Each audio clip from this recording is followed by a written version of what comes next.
Esses pacientes, eles têm uma cobertura de pele muito pobre, tem sempre bacteremias associadas e uma pele insensível, o que leva a uma alta taxa de pseudartrose, falha de implante e infecção. Como dito anteriormente, o tratamento sugerido são 15 dias de antibióticos antes da cirurgia. Alguns artigos indicam, inclusive, irrigação com solução de gentamicina transoperatória. E a cirurgia, na verdade, tem o impacto incerto em alguns pacientes.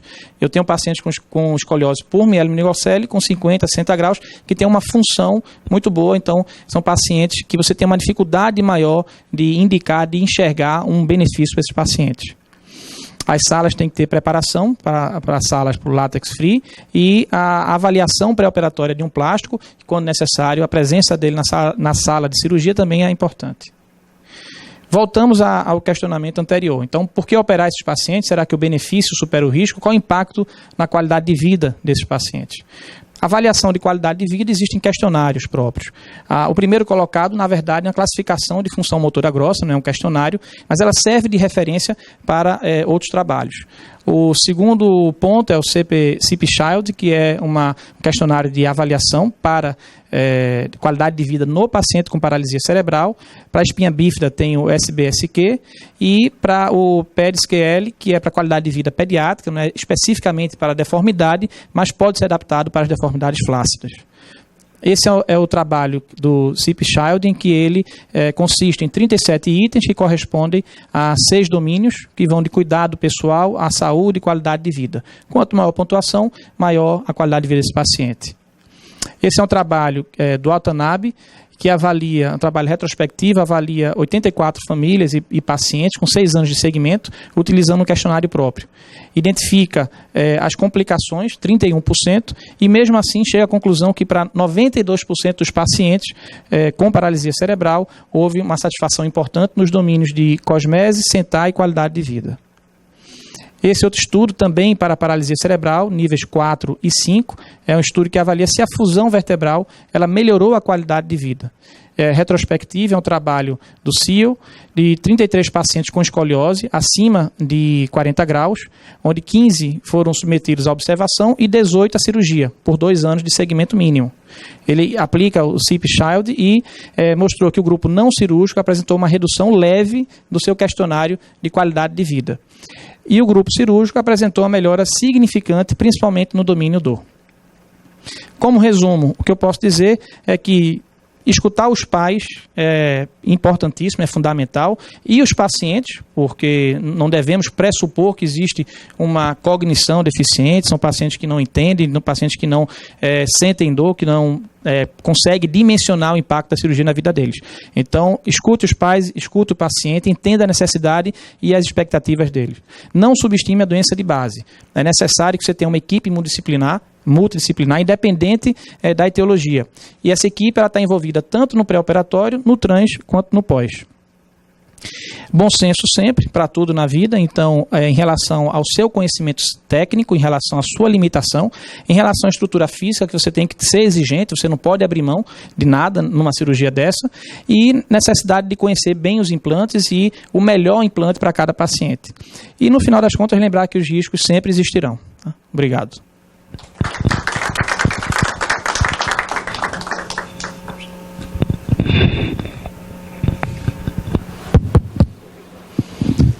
Alguma pergunta, alguma questão? Túlio, excelente aula. Assim, realmente quem trata essas deformidades neuromusculares é sempre um desafio. Cada criança, como você falou, tem um padrão diferente.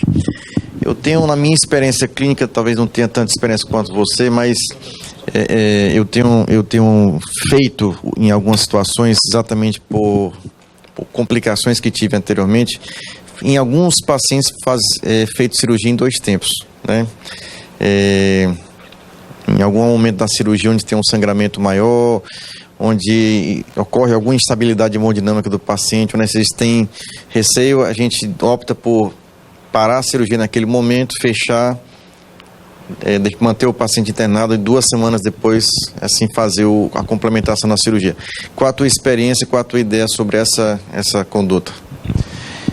Na escoliose neuromuscular tem alguns princípios do grupo. Então, primeira coisa é uma cirurgia que deve começar de manhã cedo. Segunda coisa é você ter toda a estrutura de reserva, de UTI, de equipe preparada, anestesista já acostumado, habituado com esse tipo de paciente.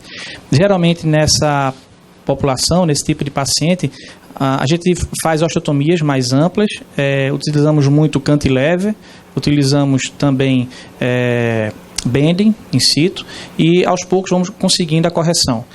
Diferente de um paciente com uma cifoescoliose, um paciente com escoliose idiopática que submete a uma osteotomia de subtração pedicular ou um VCR, em que você tem um sangramento muito grande no curto intervalo de tempo.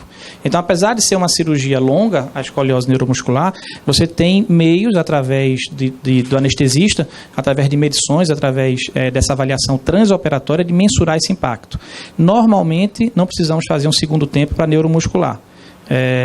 Talvez 1 ou 2 pacientes que não evoluíram bem no pós-operatório, eu deveria ter feito esse segundo tempo.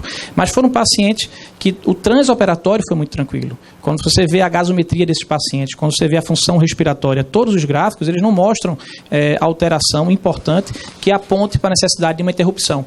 E a gente tem um contato, uma comunicação contínua com o anestesista. Então, talvez seja uma deficiência minha nesses 2 casos, que hoje eu talvez tivesse parado a cirurgia para continuar, mas simplesmente não houve intercorrências transoperatórias. Mas, enfim, normalmente eu não preciso parar a cirurgia. Doutor, boa noite, queria parabenizá-lo pela aula. Você atualmente sempre tem feito a cirurgia para correção das escolioses neuromusculares com a eletroneuromiografia em sala, independente do paciente ser deambulador ou não ser deambulador? E se sim, no passado a gente não utilizava o potencial evocado neuromotor intraoperatório. Hoje, utilizando, você tem notado alguma diferença no pós-operatório desses pacientes com o uso da eletroneuromiografia intraoperatória? É verdade. Antigamente, primeiro havia uma dificuldade, eu falo a nível regional, a nível local, Recife, e a relação com algumas operadoras, convênios, de entender a necessidade da monitorização para o paciente idiopático, né? Com alguns anos, isso ficou claro, evidente, está muito bem definido aqui na nossa realidade, e pouco tempo para cá, sinceramente, é que eu tenho utilizado a monitorização para o paciente neuromuscular. Por quê? Com a revisão da literatura, com o estudo, o SRS indica também, são pacientes que sentem dor, são pacientes que eles podem ter uma piora no seu grau de espasticidade, são pacientes que podem ter complicações neurológicas que não são tão facilmente evidentes quando comparado a um paciente que se comunica, um paciente que reclama de dor, um paciente que tem uma capacidade de interagir, como é o paciente com escoliose idiopática. Mas eu acho que hoje é fundamental, mesmo para o paciente com um grau de cognição, um grau de comprometimento importante. Então, a eletroneuromiografia é uma ferramenta, eu não falo só do ponto de vista legal, é uma ferramenta que você agrega qualidade de vida no resultado desses pacientes. A avaliação de qualidade de vida após a utilização, como tem pouco tempo, eu não posso te dizer ainda. Mas o que a gente espera é não identificar nada, não ter diferença, é o que a gente espera. Né? Então, realmente, eu não tenho como apontar, dizer qual é o impacto disso agora. Mas agora é rotina, eu faço para todos os pacientes. Se tiver mais... Tem mais uma pergunta, só bem rápida. A infecção é uma das complicações mais temidas nesse tipo de deformidade. E alguns trabalhos defendem a utilização de vancomicina preventiva, não preventiva, mas como ao fechamento da ferida, você fazer a colocação de... Qual é a tua ideia sobre isso? Você fala isso para o infectologista, ele só falta infartar, mas assim, trabalhos de cirurgiões de coluna têm defendido essa prática. Eu queria saber da tua opinião.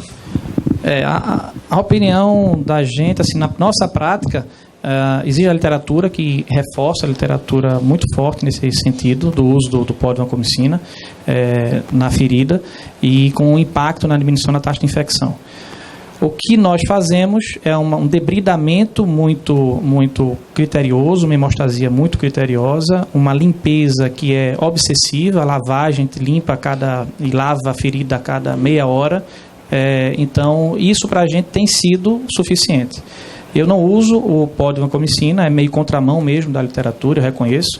porque os resultados têm sido bons. Então, felizmente, até agora, tenho tido casos, é óbvio que eu tive casos de infecção, mas comparando com a casuística dentro do universo de cirurgias que a gente tem realizado, um debridamento e a limpeza criteriosa, troca de luva, soro fisiológico em abundância, debridamento, isso tem sido suficiente para evitar uma taxa de infecção maior.